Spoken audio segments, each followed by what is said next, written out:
Assalamu alaikum wa rahmatullah. Can everyone see me? Seems like it's not working.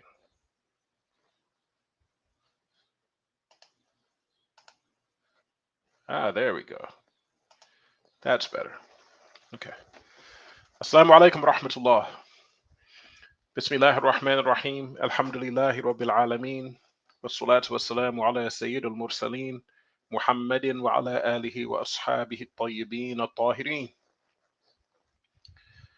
I bear witness that no one deserves to be worshipped except Allah Ta'ala, the one who has no partner and no similar, the one who has no length and no width and no depth and no perimeter, the one who is not a volume and is not in a place.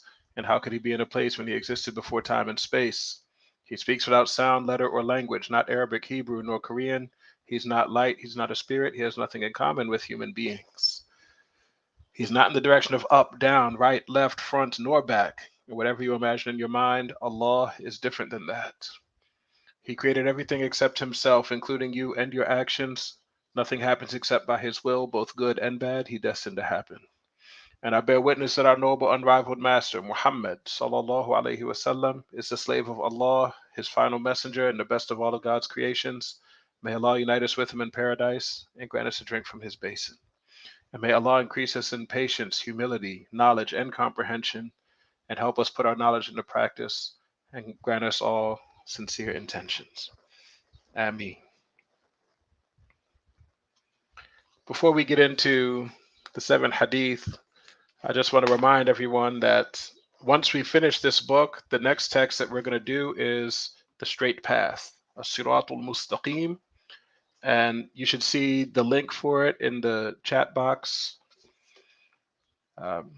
We still have quite a while before we're going to start it. We still have at least a few more lessons before we finish the 7 hadith. And also, I'm going to be traveling, so I'm going to be gone for a little bit of time. So you have some time to acquire the book, but please do order it when you can, so that you have it by the time we start the next book, insha'Allah ta'ala. That said, we are now continuing in this book, the 7 hadith, obligatory knowledge that every Muslim must know. We've made it to hadith number 6.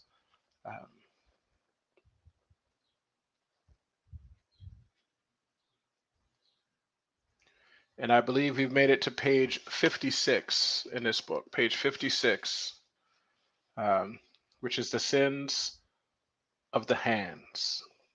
MashaAllah. We're really moving. We'll be done the book shortly, insha'Allah ta'ala. All right. Sins of the hands.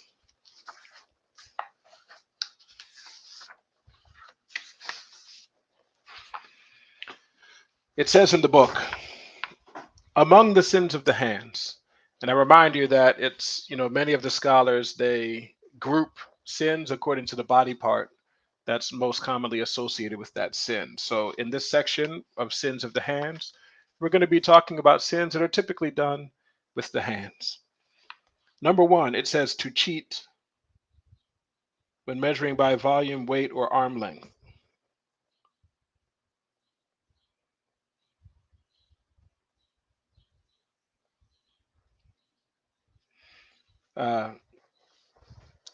What this means is, for you, when measuring something, like weighing something, for example, for you to cheat in some kind of way. For example, if you're the one selling, say, meat, and you normally weigh the meat to see how much it weighs before you give the person a price, one way that a person might cheat is to put his thumb on the scale a little bit, just to make the meat, make the scale register a heavier weight. That way you can justify a higher price to charge to the person. This is cheating. Okay, because the person thinks the meat weighs a certain amount and it actually doesn't weigh that much. You put your thumb on the scale. Or conversely, if you're the one buying the meat, you might try to slip something like a book of matches or something underneath the scale, so that when the man puts the meat on the scale doesn't go down as far as it's supposed to go down, and it reads a lighter weight than what the actual meat is. This is cheating in measurements. In this case, it's weight. It's also possible to cheat when it comes to volume. For example, there are some people who in the past um, they used to have like one barrel, say for a size of volume, like in the US, we use bushels. He might have one bushel, which is a proper bushel in size, then have another one, which is a little bit smaller. It's close enough that you can't tell by looking at it with the naked eye that it's smaller, but it is smaller. And then what might this person do? When he's buying things, he'll take his bushel, which is the proper size, so that when he buys a bushel of something, they have the person fill up the bushel and he gets the full amount that he intends to get when he buys.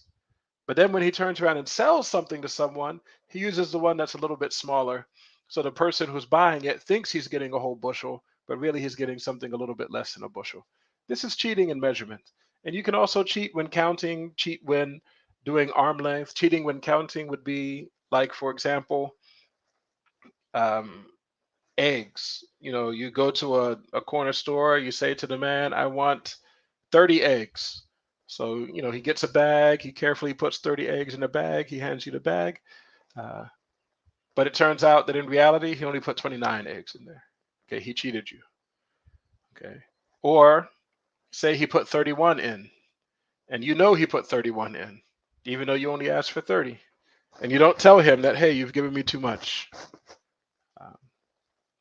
These are all cases of cheating a person. Arm length is also another way. I don't know how many of you, sew your own clothes or make your own clothes, but fabric is often sold by arm length. But you say, I want 2 lengths of such and such a cloth. So what they do is um, they grab the cloth and then they stretch out their arm. Okay, so that's 1 arm length of cloth. And then they'll put their hand there and then stretch out their arm again and say, okay, that's 2 arm lengths. And then you get the 2 arm lengths of cloth that you paid for. But a person might cheat by not fully extending their arm. They might, instead of putting their arm all the way out, they might bend their arm a little bit so you only get this distance instead of that distance. These are all examples of cheating in measurements. And cheating while measuring is an enormous sin. It says in the Quran, وَيْلٌ لِلْمُطَفِّفِينَ, which means in this ayah, Allah is promising that those who cheat in measurement will be punished with wail, which is a place in the hellfire. So we definitely, most definitely, we do not want to engage in this sin, for it's a major one. Number 2, to burglarize. This is also one of the enormous sins. When we say burglary, what do we mean when we say burglary? We mean that you are stealing the wealth of someone else. Okay, you are acquiring the wealth that you are not entitled to by means of stealth. So you're being sneaky. This is what we mean when we say burglary. Okay, we're not talking about other types of stealing. Okay, there are other types of stealing, such as, we'll see them in the next couple of points.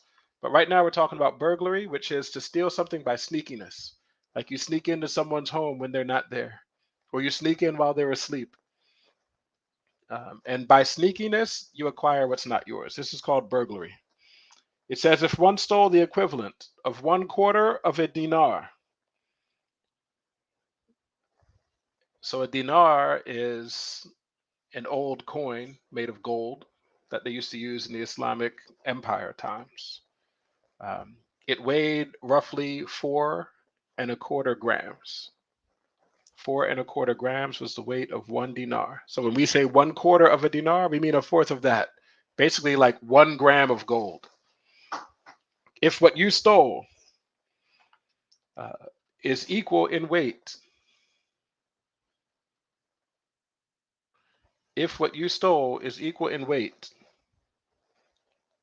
I'm sorry, how do I say this? If what you stole is equal to the value of 1/4 of a dinar of gold, then in that case, there's a punishment for it. It says here, if one stole the equivalent of 1/4 of a dinar from its secured place. So this is also a condition for you to get the statutory punishment, which is that you stole it from the place where it would normally be kept safe. What does that mean? It means that Let's say someone has jewelry. Where do people normally keep jewelry? They keep it in a safe, or they keep it in a jewelry box with a little key. They keep it somewhere, like in their home, in a secure place. This is the normal place where people store jewelry. So if a burglar comes into your home and breaks into your safe or breaks into your jewelry box and takes your jewelry, then that is the kind of burglary we're talking about, because he did it by sneaking and he took it from its secured location. Okay, that's different than the case where you were walking down the street and your earring fell out and it landed on the ground and someone stole your earring, but it wasn't from a secured place. Okay, people don't normally store their jewelry on the sidewalk. Okay, people normally store jewelry in a secured place. So the statutory punishment, which we're about to mention, it will only be applied if the person stole something sneakily from its secured place and the thing that it stole was worth at least a quarter of a dinar. If all of those conditions are met, then the statutory punishment of the Sharia comes into play. What is that statutory punishment? It says one's right hand would be amputated. So the person who did this task, stole something sneakily from its secured location, and that thing had a value of a quarter of a dinar or more, then if that person is convicted, the punishment of the Sharia is that that person should have his right hand amputated at the wrist. So they would cut it at the wrist, and then they would put the stump into hot oil or something to cauterize the wound and stop the bleeding. This is the statutory punishment in the Sharia for this crime. It says if one stole again, the left foot would be amputated. So once the right foot is amputated, if he steals again and he can't cut his right hand off, well, then the next thing to be cut off will be his left foot. It says then one's left hand. So if he stole again after that, his left hand would be cut off. Then one's right foot. So if he stole again after that, then his right foot would be cut off. These are the statutory punishments for burglary. And of course, statutory punishments do not exist except for enormous sins. So we know that this sin, which is burglary, is counted among the enormous sins. But burglary is not the only type of stealing. Number 3, to loot. All right, looting is also forbidden. Looting is also a sin of the hand. It's forbidden. Looting is when you steal something. You take something which is not yours, something that you are not entitled to, but instead of relying on sneakiness to get it, when you're looting, you rely on speed. You snatch it and run. So like the purse snatcher, that's looting. Or the person who breaks into a store during a time of unrest and tries to grab something real fast and run with it, that's looting. Okay, looting is also haram in the Sharia, but looting does not carry a punishment of amputation. Okay, if a person loots something, he does not get his hand cut off. Okay, that amputation punishment is only for burglary, which is stealing by sneakiness. Number 4, to rob, or I could have said to mug. Okay, what do we mean when we say robbery here? We mean that you are taking the wealth of someone else, relying on force or the threat of force. Okay, this would be like holding a gun to someone and say, "Run them jewels." Okay, that's mugging. That's robbery. Okay, or so you may actually use force to do this, or you just may threaten to use force. In either case, this is robbery, and it also is a sin of the hand, and it's forbidden for Muslims to do. Number 5, to take the sales tax, mex. So among the things that are haram and counted among the sins of the hand is for you to accept sales tax. Taxing one's business is something that's not permitted in the Sharia. So our government, when they impose a sales tax, they are oppressing us by that. They're doing something which is unjust, something which is not permitted in the Sharia, something which is immoral. These sales taxes are. So if you have a business where you sell things, you are not permitted to charge your customer the sales tax. Like if you sell that shirt for $10, then the customer needs to pay just $10.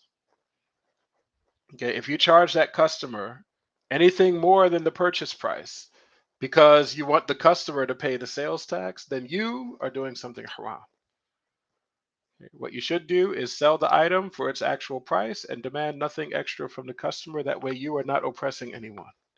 And if the government comes and demands a sales tax from you, then you pay that sales tax out of your money, while recognizing, of course, that the sales tax is oppression and that you're only doing it because you're being forced by the government to do it. They'll punish you if you don't pay your taxes. Number 6, to misappropriate the spoils of war. Ghulul. So among the sins of the hand is to misappropriate the spoils of war. Inshallah, we'll talk about this at some point in the future, but when there's a legitimate jihad and the Muslims are fighting the enemy, then there are certain gains that the Muslims get after they defeat the enemy. And those gains need to be divided according to a system.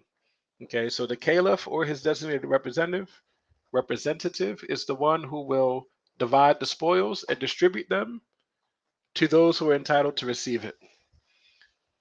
Among the sins of the hand is for you to claim something before it's been properly distributed, or for you to claim more than what you're entitled to. These are all types of misappropriation of the spoils, and it is an enormous sin. Number 7, to kill unrightfully.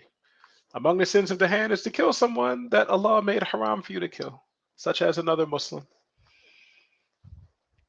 Okay, whenever you kill a Muslim, there's an expiation for it. There's a kafara that must be paid. It says an expiation, kafara, is always due for killing. Talking about killing a Muslim. That kafara is to free a Muslim slave. It can be a male or a female. To free a Muslim slave who has no defects. When we say he has no defects, what we mean is that there's no clear, obvious defect that would prevent that person from earning a living. Okay, because while that person is a slave, that person is entitled to support from his owner, his or her owner. So that slave will not go hungry. Okay, but if you free the slave, then now there's no one who's entitled to support him. That slave will have to support himself. This is why it only fulfills the kafara if you free a slave who's able to support himself. Otherwise, you're not doing that slave a favor. If there's a slave, for example, that has both of his thumbs cut off, normally a person with no thumbs is not going to be able to do work. This person will not be able to support himself. And then what will happen? He will starve, he'll get hungry, he'll have to beg, and he was ultimately better off when he had someone providing for him every day. But if you're not able to free a Muslim slave, then the next step down in the kafara is to fast 2 consecutive lunar months. These are the only 2 stages in the kafara of killing.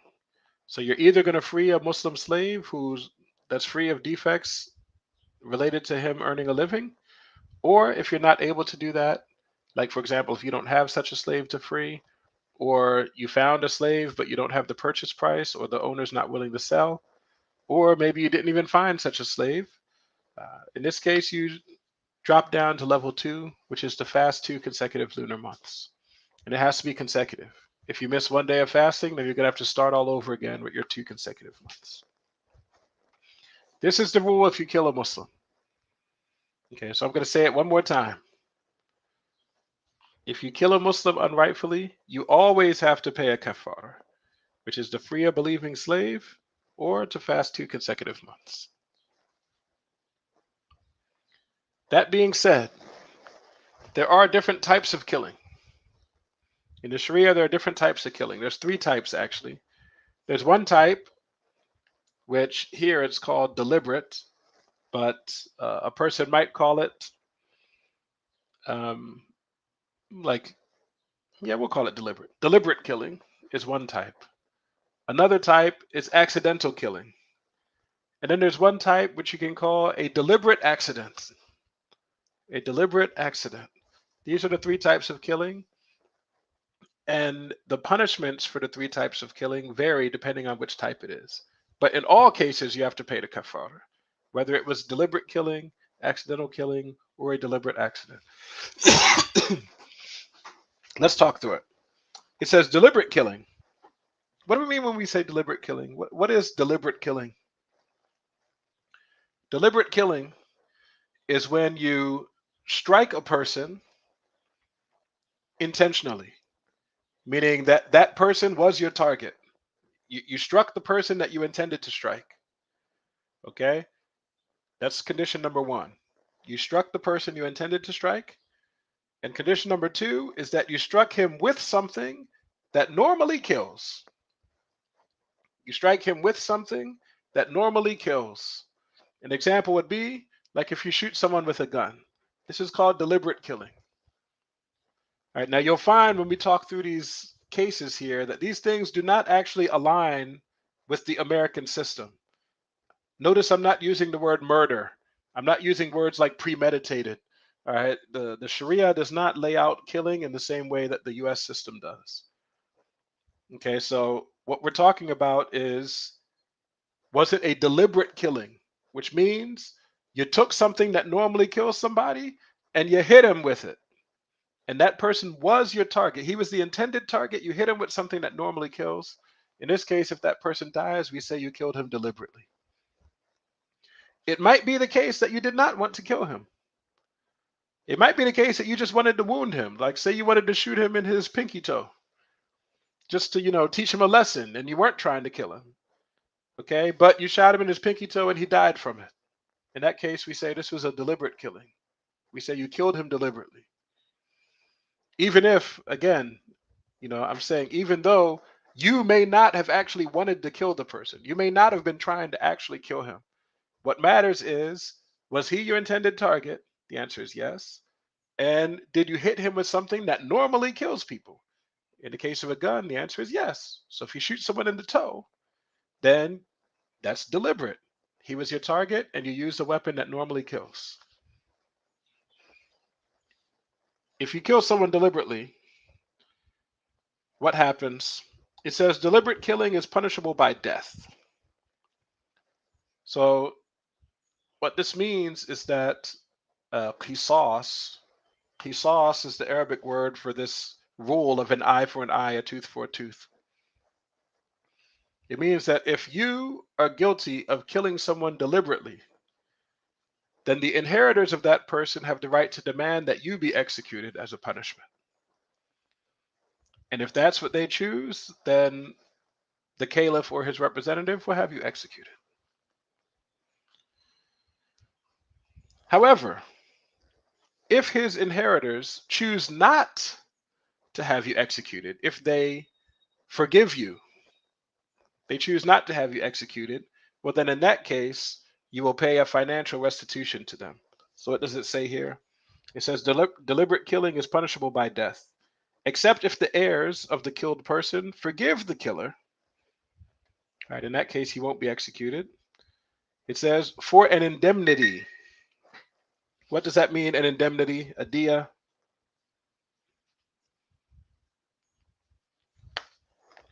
It means a financial payment. Okay. The financial payment in this case, according to the Sharia, is 100 camels. Okay. So if the inheritors choose not to demand that you be executed, you will pay 100 camels as a indemnity, as a financial restitution to that family. Okay, this penalty of 100 camels, that's the penalty if the person that was killed was a Muslim male who was free. Okay, if she was a Muslim female who was free, then it would be half of that. It would be 50 camels. Okay, similarly, people who are not Muslim, if killed deliberately, they're also entitled to camels, but it's less still. It says the indemnity varies with the way the killing took place. Okay, what that means is that the 100 camels that you have to give vary depending on whether it was deliberate killing or accidental killing or a deliberate accident. And I won't go into all of those details here. But it's always 100 camels. It's just a question of whether it's like 100 very valuable camels, like, where some of them have to be pregnant and some of them are older, or whether it's 100 less valuable camels, like younger camels, male camels, things like that. But just to go back to the types of killing. So we said there are 3 types of killing. The first type is deliberate killing, which is when you intentionally hit someone with a weapon that normally kills. The second type is the deliberate accident.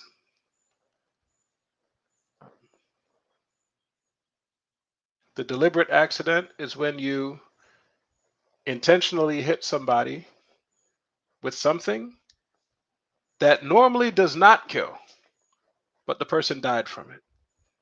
An example would be like a needle. You poked him with a needle. Normally, a needle is not going to kill somebody.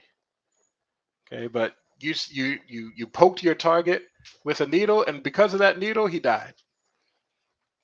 This is called a deliberate accident. It's deliberate because that person was your intended target, and you hit him intentionally. But it's an accident because you could not have reasonably thought that this thing would kill the person. Okay, the tool that you use was something that ordinarily does not kill people. So it's kind of like an accident, but it's kind of like deliberate at the same time. This is called a deliberate accident. In this case, the inheritors cannot demand that you be executed. Okay, in this case, they get the 100 camels with the proper attributes. What's the third kind of killing? The third kind of killing is the pure accident. The pure accident. This would be where the person that you killed was not even your target. Okay, the classic example would be like the hunting accident when you were trying to hit the deer, but you missed the deer and hit a person by mistake, and that person died. That's a pure accident. That person was not even your target to begin with, so there was nothing intentional about it. Um, this is the pure accident, and if you kill someone in a pure accident, also in this case, the inheritors cannot demand that you be executed. Rather, the inheritors are entitled to the 100 camels, according to the attributes and details that come in that case. So I'll go through it again.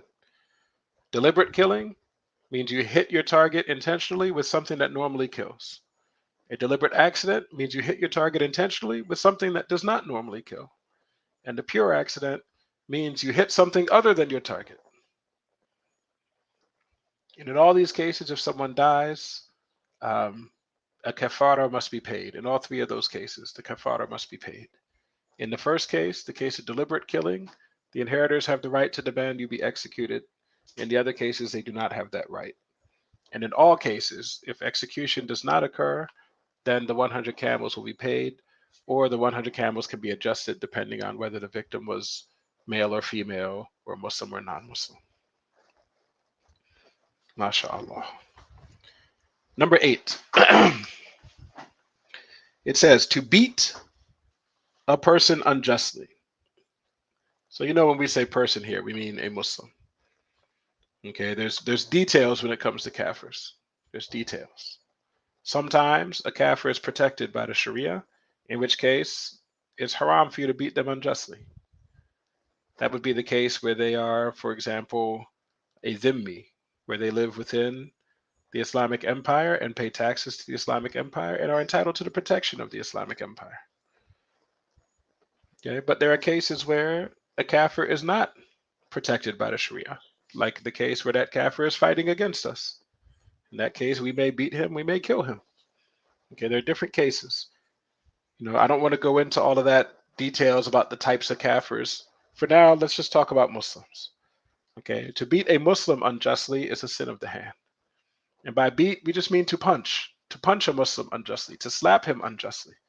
Okay, to do such things to a Muslim is haram. Note that if you spank your children, this is not haram as long as it's done for a legitimate reason.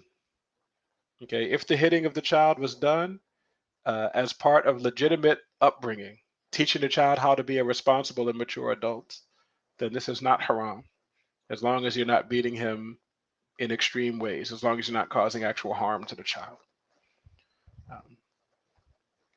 But when it comes to people other than a child, like strangers, people outside of your household, for example, then even just to punch or slap them is haram, if it's unjust. There may be cases where it's not unjust to do it, such as where ordering him to do what's right and forbidding him to do what's wrong demands that you hit him or strike him or something to that extent to get him to stop whatever haram thing he's doing. Number 9, it says to take and to give a bribe. Among the sins of the hand is to give a bribe or accept a bribe. What is a bribe? In the Sharia, a bribe is not quite the same thing the way we normally talk about it here in the United States. For example, if I go to some country where there's a lot of corruption and I'm driving on the highway and I reach a checkpoint where the police have blocked off the highway and they won't let me pass unless I give them money.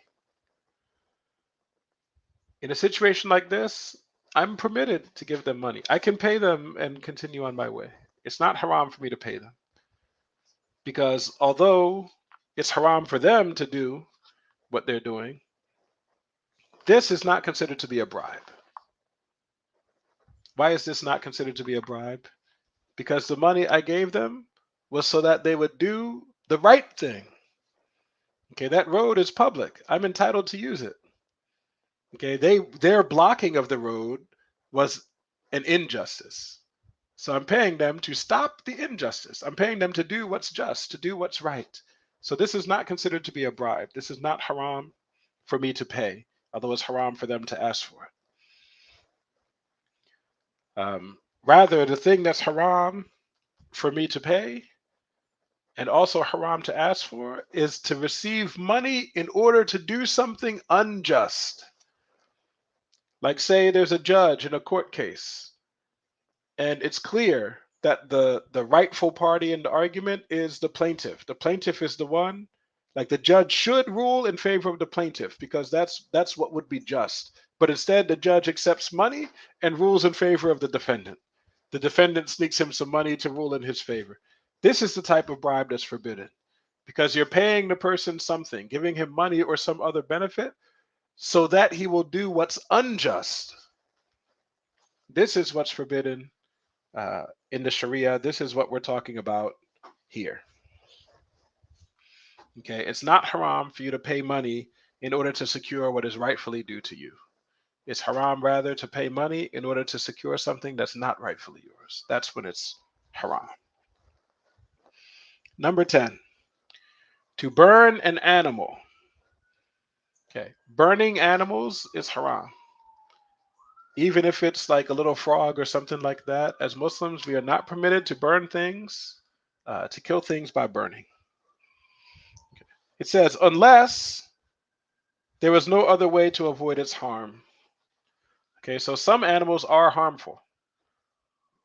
Scorpions, snakes, um, rats, mice. There's certain types of animals that are harmful to us. These sorts of animals that are harmful to us, it's permissible for us to kill them because they're harmful to us. We're allowed to kill them, but we should not kill them by burning them. We should not. Okay, but if burning is the only way that's available to us for killing it, in that case, it's permissible to burn them, only because it's the only way. And it's not likely that that's going to be the case. Okay, normally in life, it's not a situation where burning is the only option for us. But if you find yourself in that situation, then know that it's permissible to burn the harmful animal in that case. Number 11, to dismember an animal. This is something some very sociopathic people sometimes do. They'll just dismember an animal for fun. They see a cat, so they grab it and chop off its tail, or chop off its ear, or poke one of its eyes out, or something like that. This is called dismembering an animal, and it's forbidden. Okay, as Muslims, we need to be ideally kind to animals, but if not kind, then at least not be harmful to them. Okay, and dismembering them is extreme harm. So this is obviously forbidden.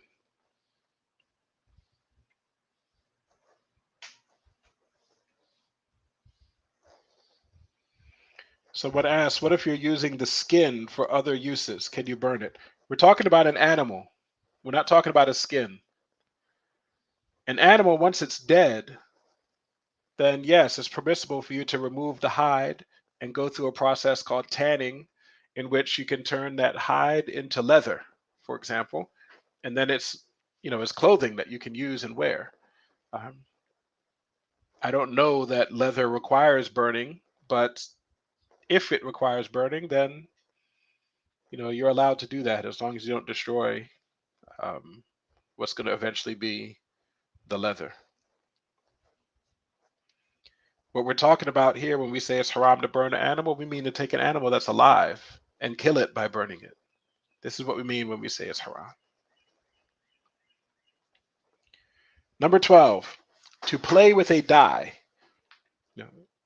Die is the singular of dice. When you got two of them, they're called dice. When you got one of them, it's just called a die. Okay, to play with a die is haram and counted among the sins of the hand. It doesn't matter if these dice are being used for something which is gambling or if it's being used for something which is not gambling. Okay, playing with dice is haram. Okay, it says to play with dice or anything which contains pure chance. Okay, so card games, for example, card games with a deck of cards. Okay, it's pure chance that, pure chance which set of cards you're going to get. So therefore, that game is haram for you to play. The lottery is pure chance. So that game is haram for you to play. Monopoly, because of the dice, it's pure chance. So that game is haram for you to play. Okay, what are examples of games that are not haram for you to play? Games that are not pure chance. Chess, checkers, Chinese checkers, Stratego. These kind of games are permissible for you to play because they're not pure chance. It says including children's games. So yes, even children's games like the ones I just mentioned, if they involve dice or cards or are otherwise, driven by pure chance, then it's haram for you to play those things. Number 13, to play unlawful musical instruments like the lute, flute, and instruments with strings. Okay, I believe we also counted this among the sins of the ear, which was to listen to these sounds. Now in the sins of the tongue, now in the sins of the hand, we're saying that it's haram for you to play these instruments. These instruments are forbidden. Okay, and all instruments that are that generate noise by the vibration of a string or by pushing air through a narrow, like a narrow tunnel.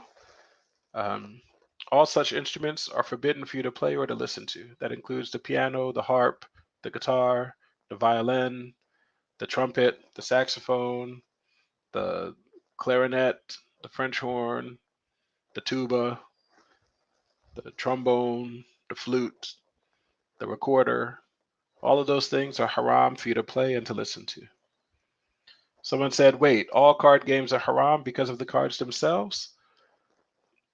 So what I was taught is that what's haram is the fact that it's pure chance, not the card itself. So I was told that there's an opinion that you can play a card game as long as there's no chance involved. Like, for example, for everyone to put their cards face up on the table so that everybody who's playing sees exactly what everybody has. I was told that in that case, it would not be haram for you to play that game, because there's no chance anymore. There's certainty here. Everybody knows exactly what everyone has.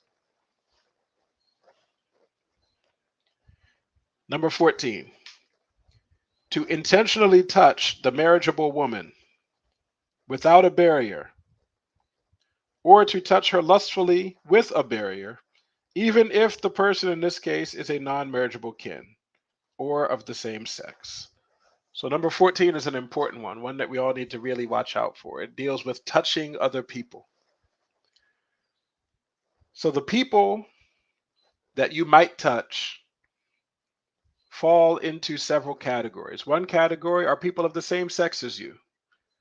So if you're a man, we're talking about other men. If you're a woman, we're talking about other women.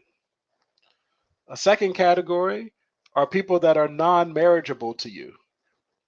So if you're a man, we're talking about people like your mother, your daughter, your sister, your aunt, your niece. And if you're a woman, we're talking about people like your father, your son, your brother, your uncle, your nephew. We're also talking about mother-in-laws and daughter-in-laws, stepmothers and stepdaughters, father-in-laws, son-in-laws, stepfathers and stepsons. Okay. These people are what we call mahrams. They're non-marriageable. There's no situation in which you'll be permitted to marry such people. So the people you might touch are three categories here. One of them are same-sex people. Another category are people of the opposite sex, but they're mahrams for you. And then the third category are what I'm just going to call the strangers, like people, everybody else. Okay, the ones who they're not close kin to you, so they're not non-marriageable, and they're not the same sex as you. What are the rules for touching these people? We'll start with the strangers, like everybody else, because it's the majority of people. If they are of the opposite sex, it's haram for you to touch them skin to skin. It's haram for you to touch them skin to skin. It's also haram for you to touch their hair, haram for you to touch their teeth, haram for you to touch their fingernails, haram for you to touch their toenails, haram for you to touch any part of their body. Why? Because they're of the opposite sex and they're not your kin. The exception to this rule, of course, is if you're married to them or if you own them. So this person, if this person is your spouse or if this person is your slave, then you're permitted to touch them. As for people who are your same sex or people who are your non-marriageable kin, these people you're permitted to touch them, even if it's skin to skin. You can touch their skin, their hair, their teeth, whatever. You can touch them, even if they're the same sex or the opposite sex. You can touch them. The condition for these two groups, the same-sex people and the kin, is that you're not permitted to touch them if it's lustful, if you're touching with desire. If like, you find your aunt to be very, very, very pretty, and so when you go and hug her, you're like happy to hug her in like a desirous way. If it's a lustful touch, then it's haram, even if this person is your close kin, or even if the person is the same sex as you. If it's done lustfully, then this touch is a forbidden touch. It's haram. And this rule about lustful touches being haram, they apply to all three groups. So people of the same sex, if you touch them lustfully, it's haram. People who are mahrams, non-marriageable kin for you, if you touch them lustfully, it's haram. And people who are strangers, we said if you touch them skin to skin directly to their body, that's haram, whether it was lustful or not. Just the fact that your body touched theirs is already haram, whether it's lustful or not.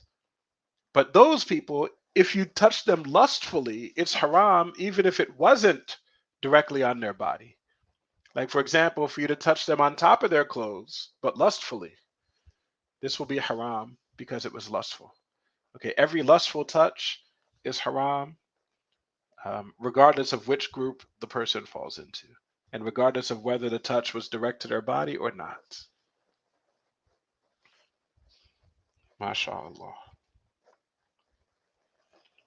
There's a question. It says, what instruments are we allowed to play besides the drums? Well, you're allowed to play any instrument that does not cause enchantment, which would be the instruments that we talked about, the string instruments and wind instruments.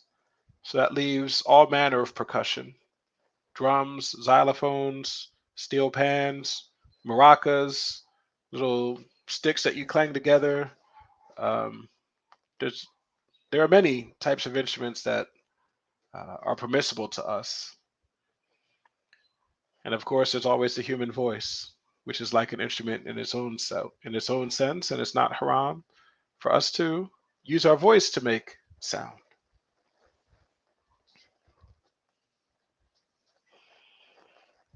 '15. To depict that which has a soul.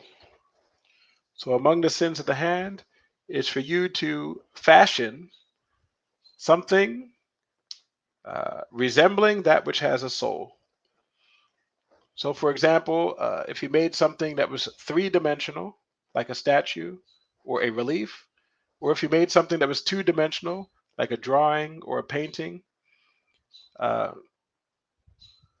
if what you drew or made has the shape of some living creature, some living animal that has a soul, like a human or an angel or a jinn or any of the well-known animals like dogs, cats, camels, whales, etc., birds. If you draw anything that has a soul, then this is haram for you to do. Whether it was 3D and casts a shadow, or whether it was 2D and does not cast a shadow, uh, it's haram for you to do. There is an opinion from the Maliki school, which I'll share just to make things easier for everyone. There's an opinion in the Maliki school that as long as it's 2D, as long as the thing does not cast a shadow, that it is permissible for you to draw that depiction. So any of you who like to draw, um, or even like make comic books or something like that, by that opinion from the Maliki school, it'll be permissible for you. This does not mean that it's good to do, but it just means it's not haram to do.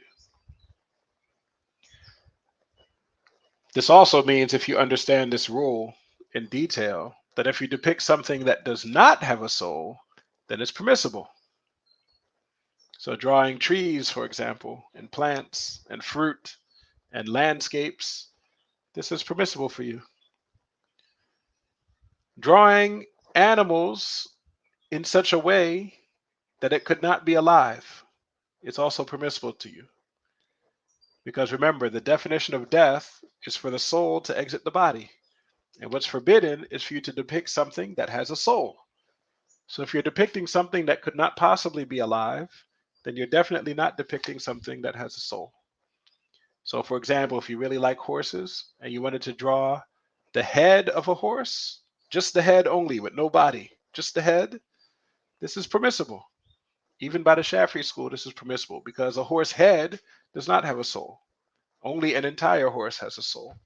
So if you wanted to draw, for example, the busts only of people, like head and shoulders of human beings, this is permissible even in the Shafi'i school for you to do, because a human cannot live if he's just a head and shoulders, no heart or anything like that. Um, if you draw an animal with a giant hole through its chest, then this is something that could not be alive.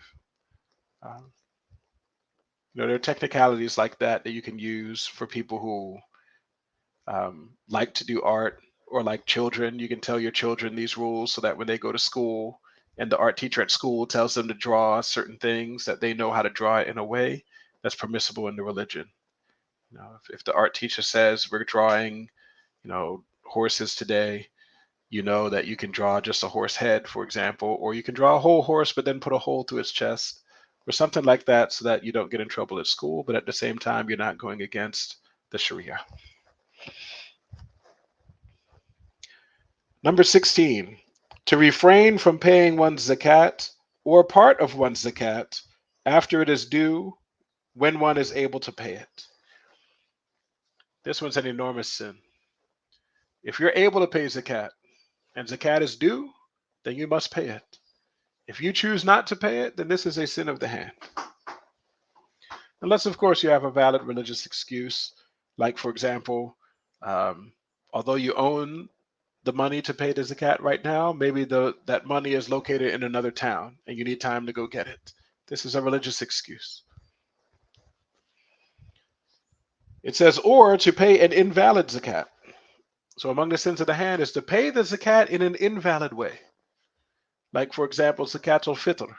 It needs to be paid using grain. You need to be giving people sacks of wheat for your zakatul fitr. So if you're giving people cash, then this means you have not paid zakat in a valid way, at least according to the Shafi'i school. Okay, and that is a sin of the hand.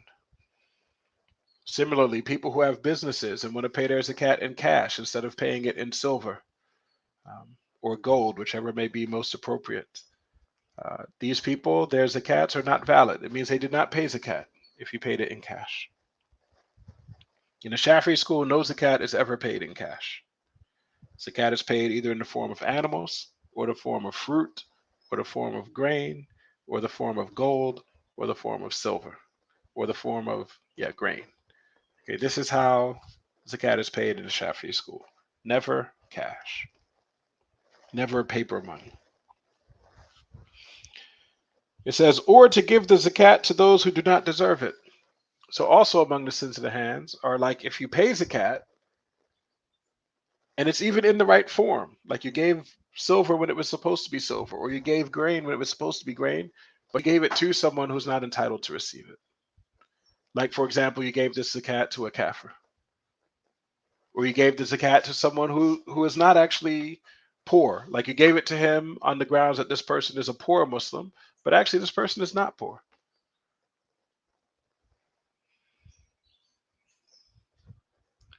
Or like if you gave zakat to someone else who's not entitled to receive it. The descendants of Prophet Muhammad sallallahu alaihi wasallam, in fact, all of the people of the Beni Hashim or the Beni al-Muttalib clans, these people are not permitted to accept zakat, no matter how poor they are. So if you gave zakat to such a person, then this is an invalid zakat payment. It's haram for you to do that, and the zakat remains an obligation upon you. You're going to have to pay it in the correct way. I'm going to try to push to the end of the chapter, inshallah, or the end of the section. Number 17, it says to refuse to pay an employee his salary. Among the sins of the hand is for you to hire someone to do a job, and then he does the job and you don't pay him. That's haram. Okay, and it doesn't matter whether you hired him to do a specific job or if you hired him to work for a certain amount of time. I remind you that in the Sharia, you're not allowed to specify a worker's time as well as his task. It's one or the other. So if I want someone to paint my house, I can hire someone to work for me for 40 hours. And I can put him to work painting for those 40 hours. But once the 40 hours of work are done, he's done working. Maybe he finished painting my house within the 40 hours, and maybe he didn't. But if I say I'm going to pay him for 40 hours of work, then he needs to work for me for 40 hours, no more, no less. And it's not even a question. We don't even ask whether he completed the primary task or not. The question is, did he work the number of hours or not? Your other option is to specify the task for the person. I can say, I will give you X amount of money to paint the inside of my whole house. In this case, he's entitled to that money if he paints the entire house. But he can take as long as he wants to do it. He can take as long as he wants to do it. When you hire someone, you either specify how long they're going to be working, or you specify the task that they need to complete. But what you cannot do is say to him, I'll pay you this much money to paint my whole inside of my house in 40 hours. You can't restrict him by time and restrict him by job. You can only restrict one way or the other. For you to restrict an employee in two dimensions, this is oppression. Okay, this is putting too much pressure on the employee and burdening him too much. This is a violation of employees' rights for you to specify that he do X job within X time. And how common is it in the West today to treat workers that way? MashaAllah. And of course, it's haram for you to not pay the person who's entitled to pay. Number 18, to refuse to give a starving person what fulfills his hunger without an excuse, or to refrain from saving a drowning person without an excuse.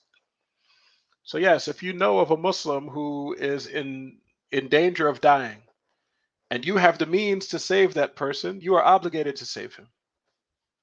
An example is like what it says here. This person's starving. He's going to die unless he eats something. And you have food, and you're not going to die. You're not on the verge of death. You must give him your food, or give him some food. You must give him what is enough for this man to remain alive, for this Muslim to remain alive. You're obligated to do that. Okay, unless you have some kind of excuse, like maybe you also are on the verge of death and you need that food to keep yourself alive. In that case, you have an excuse. Another similar example is if you see a Muslim drowning. Okay, this Muslim can't swim. He's drowning. You can swim. You're able to go save him. But guess what? That means you're obligated to go save him. If you don't save him, then this is a sin of the hand. Unless you have an excuse. Like if you yourself don't know how to swim. In that case, you have an excuse for not saving him. Number 19, to write what is prohibited to say.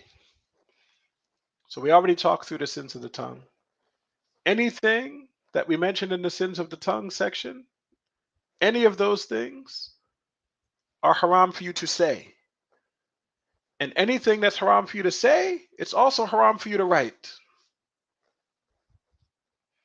Okay? So just like it's haram to talk about someone behind their back, it's haram to send text messages about someone behind their back or post social media posts about someone behind their back, or send letters, handwritten letters to someone behind their back. Anything that's haram for you to say, it's also haram for you to write. And the last one, number 20, to betray. Okay, among the sins of the hand is to betray someone. It says, which is in opposition to sincere advice. Betrayal is when you say something to someone. It's when a person believes that you're acting in their interests, but then you act not in their interests. This is betrayal. Okay. An example is like when you give him advice in your interest rather than in his interest. Like say he has a job for a business. He has an idea for a business, and he comes to you and he asks your advice. Do you think this is a good business? Do you think I should do it? And in your mind, that's a great idea. And so you say to the person, no, I don't think that's a good idea. Think of something else. And then you hurry up and run and start the business that was his idea. That's betrayal. You did not advise him in his interest. You advised him in your interest. This is a sin of the hand. Okay. It says, and this includes deeds. Okay. Why is it mentioned under the sins of the hand? Because just like betrayal can be done by tongue, like we just said, it can be done by deeds, such as consuming that which somebody gave you to keep safe. Okay. What if someone gave you, for example, a certain amount of money? He said, "Hey, I'm traveling for the next 2 months. Hold this money for me. Keep it safe until I get back." And so you decide to go spend it. That's betrayal. That's a sin of the hand. It says, and this includes deeds, sayings, or conditions. We already did an example of a saying. It's like when you give insincere advice.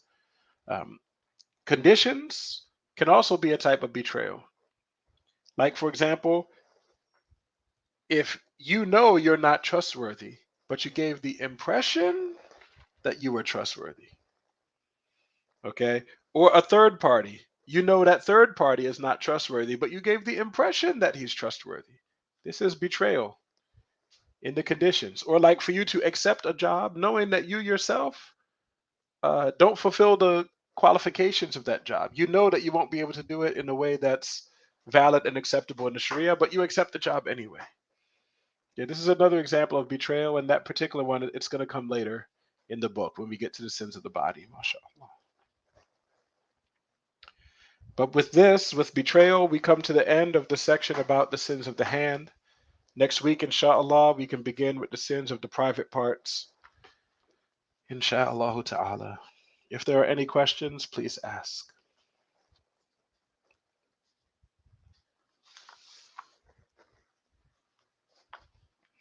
You're very welcome, sister.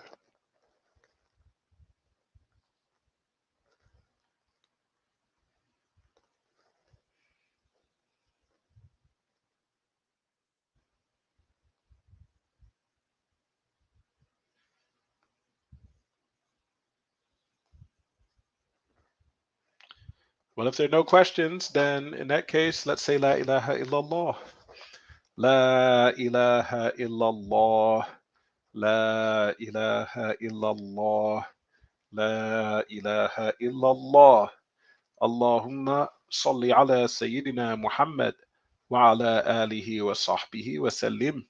اللهم صل على سيدنا محمد وعلى آله وصحبه وسلم. اللهم صل على سيدنا محمد وعلى آله وصحبه وسلم. رب اغفر لي وللمؤمنين والمؤمنات. رب اغفر لي وللمؤمنين والمؤمنات. رب اغفر لي وللمؤمنين والمؤمنات. Barakallahu fikum. I'll see you next week at the same time, insha'Allah ta'ala. Assalamu alaikum wa rahmatullahi ta'ala wa barakatuh.